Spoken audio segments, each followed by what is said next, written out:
Hello everyone, welcome to my channel. My name is Rashi Goel and in this video we are going to solve square root of 3 power square root 20 minus square root of x is equals to 9 and we have to find the value of x. So let's simplify this interesting problem.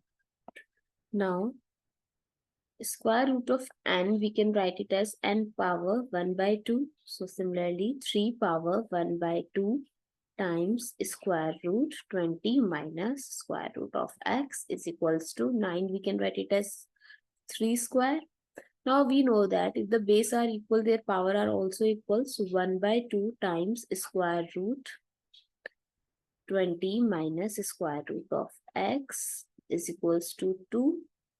So I'm taking this 2 to other side. So square root of 20 minus square root of x is equals to 4. Now I am going to do squaring both sides. So with the help of this square root eliminates.